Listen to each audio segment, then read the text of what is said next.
আসসালামু আলাইকুম। আশা করি সকলেই ভালো আছেন। বিমান সেনার যে নিয়োগ বিজ্ঞপ্তিটা আছে, এই যে নিয়োগ বিজ্ঞপ্তিটা, এটার কিন্তু আজকেই মেয়াদ মানে ডেট এক্সপায়ার হয়ে যাবে এটার। অর্থাৎ আবেদনের সময়সীমা শেষ। তো এই পদের একটা সমস্যা হচ্ছে যে আবেদন করতে গেলে এখান থেকে আপনার অ্যাপ্লিকেশন থেকে এয়ারমেন দেওয়ার পরে এখানে এই যে আপনার হচ্ছে শো করতেছে না, দেখেন এটা কত 54 আর 37 আছে, কিন্তু এখান থেকে 23টা আবার শো করতেছে না, তাই না? এই যে সাইফার অ্যাসিস্ট্যান্টটা শো করতেছে না। এই যে প্রবলেমটা, আবার কখনো কখনো দেখবেন আবার হচ্ছে এখান থেকে 23টা শো করতেছে, আবার হচ্ছে 54 শো করতেছে, 37টা আপনার হচ্ছে এডুকেশন ইনস্ট্রাক্টর এটা এন্ট্রিটা আপনার শো করতেছে না। তো এই যে এক একবার এক একটা শো করতেছে না, আবার আপনার হচ্ছে কখনো কখনো আপনার এখান থেকে এয়ারম্যান অপশনটাই আসতেছে না, মানে শুধু অফিসার আসে, এয়ারম্যান। এই যে প্রবলেমগুলো কি কারণে হয় এবং কেন হচ্ছে, এই বিষয়টা নিয়ে আমি আজকে আলোচনা করব। তো ফুল ভিডিওটা দেখলে আপনি বিষয়টা জানতে পারবেন। তো আশা করি আপনি ফুল ভিডিওটা দেখবেন, পাশাপাশি চ্যানেলটাতে নতুন হলে অবশ্যই চ্যানেলটাতে সাবস্ক্রাইব করে রাখবেন। সকল ধরনের ডিফেন্সের চাকরি, তারপরে হচ্ছে শিক্ষা, তারপর শিক্ষক নিয়োগ বিজ্ঞপ্তি, 19তম শিক্ষক, প্রাইমারি শিক্ষক এবং সকল সরকারি বেসরকারি জব রিলেটেড ভিডিও এই আপনি চ্যানেলের মধ্যে থেকে পাবেন। তো মেইনলি যে প্রবলেমটা সেটা হচ্ছে, আপনি যদি আবেদনের দেখবেন শেষ সময়ের দিকে, অর্থাৎ আবেদন আজকে হচ্ছে 6 তারিখ, তো আপনি যে এই যে 6 তারিখে ট্রাই করতেছেন এবং আপনি যদি 5 তারিখ থেকে প্রবলেমটা হচ্ছে, এর আগে কিন্তু এই সমস্যাটা হয়নি। অর্থাৎ 5 তারিখ আর 6 তারিখ থেকে এই প্রবলেমটা হচ্ছে যে আপনার এখান থেকে ট্রেড আসতেছে না, এটা একটা প্রবলেম। এবং এটা কি কারণে হয় সেটা আমি বলতেছি। একে তো মূলত সার্ভারের প্রবলেম এটা আছেই।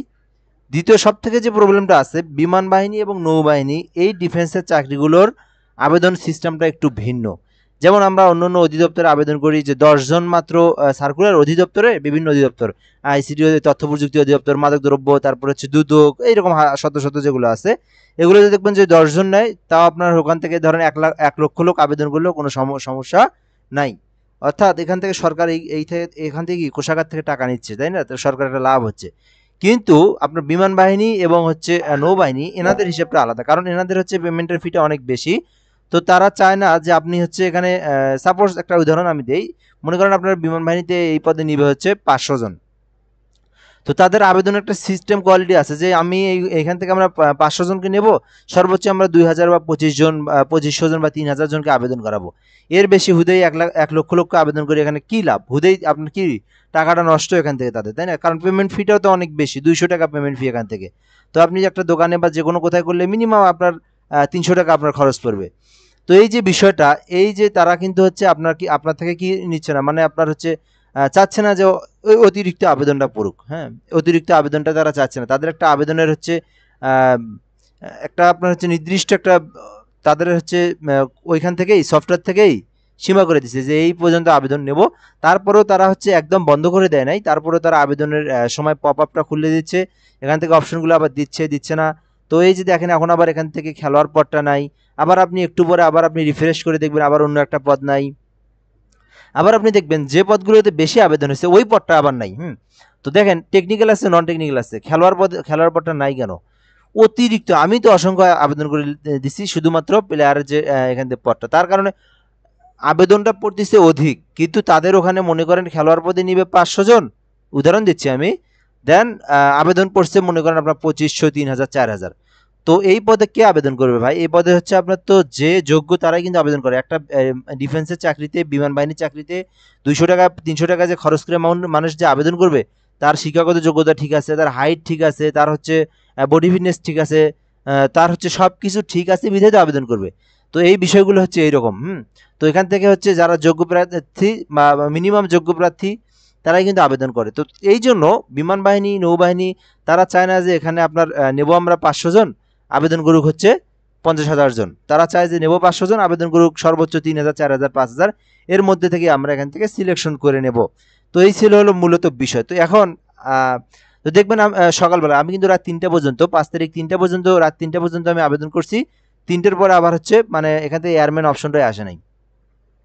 তো এয়ারম্যান অপশনটা আসে নাই, সকাল আবার 11টার দিকে এয়ারম্যান অপশনটা খুলে দিচ্ছে। এখান থেকে আবার দেখবেন আপনি একটু আপনি আধা ঘন্টা, 20 মিনিট বা 25 মিনিট, 50 মিনিট পর আপনি দেখবেন, 1 ঘন্টা পর আবার দেখবেন এখান থেকে আপনার অন্য একটা অপশন আসছে, এখান থেকে আবার এই অপশনটা অফ হয়ে গেছে।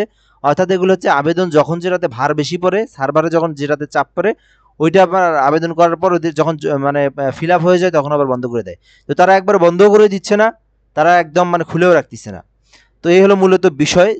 এক কথায় যে পদে আবেদনটা বেশি পড়ে এখান থেকে, সেই পদটাতে তারা সাময়িক সময়ের জন্য বন্ধ করে রাখতেছে, বা সার্ভারের অধিক আবেদনের কারণে সার্ভারটাতে প্রবলেম হচ্ছে, এইসব কারণে দেখা যাচ্ছে না। আবার আপনি দেখবেন রিফ্রেশ করবেন, আবার 5 মিনিট 10 মিনিট পর আবার দেখবেন আবার অপশনটা চলে আসতেছে। তো রিফ্রেশ করতে করতে করতে দেখবেন আপনি হচ্ছে 10 মিনিট 20 মিনিট পর পর রিফ্রেশ করবেন, দেখবেন আবেদনের অপশনটা ফিলার পদটা আসতেছে। তার কারণ এই পদটাতে আবেদন অধিক পরিমাণে হয়ে গেছে বিধায় কিন্তু এই পদটা আসে না। তো আশা করি আপনারা বিষয়টা বুঝতে পারছেন। তো আপনারা এখন কিভাবে কি করবেন? তো আপনারা ডিফেন্সের চাকরির যে জব নিউজগুলো, এগুলো যখন আপনাদের আবেদন প্রকাশ করা হবে, তো চাবেন আপনার সাথে সাথে আবেদনটা করে আপনার হচ্ছে একদম শেষ তারিখের জন্য অপেক্ষা করবেন না। তো আপনি চাবেন যে হচ্ছে শেষ 3 দিন 4 দিন 5 দিন আগে আবেদন করার চেষ্টা করবেন, ঠিক আছে? আবেদন সার্কুলার দেওয়ার পরে, আবেদন শুরু হওয়ার পরে আপনি 2 4 5 দিনের মধ্যে আবেদন করার চেষ্টা করবেন। এটা হচ্ছে সব থেকে বেস্ট আইডিয়া, বেস্ট উপায়। তো এই ছিল মূলত বিষয়। এখান থেকে যারা এখন আবেদন করবে, এখন কোন কোন পদ খোলা আছে আমি একটু দেখে দিই। আমি যে এখান থেকে একটু রিলোড দিই, রিলোড দেওয়ার পরে একটু দেখি এখান থেকে এয়ারম্যান অপশনটা এখনো চালু আছে। এখান থেকে এয়ারম্যান এন্ট্রি 54 দিলাম। দেন এখান থেকে এখনো প্লেয়ারটা আসতেছে না, তো খেলোয়াড়টা আসতেছে। খেলোয়াড়টাতে প্রচুর আবেদন পড়ছে, প্রচুর আবেদন পড়ছে খেলোয়াড় পদে, যার কারণে কিন্তু এইটাতে আসতেছে না। অন্যান্য পদগুলো কিন্তু এখনো আসতেছে। এই ছিল মূলত বিষয়। তো আপনারা একটু হচ্ছে কি করবেন, আপনারা একটু বারবার রিফ্রেশ দেন, দেখবেন আপনার হয়ে যাবে। হতেও পারে, আবার না হতে পারে, যেহেতু লাস্ট ডেট, লাস্ট দিন। হ্যাঁ, তো এই হলো মূলত বিষয়। তো জাস্ট হোক, আপনারা এখন মোবাইল দিয়ে হোক, কম্পিউটার দিয়ে হোক চেষ্টা করেন।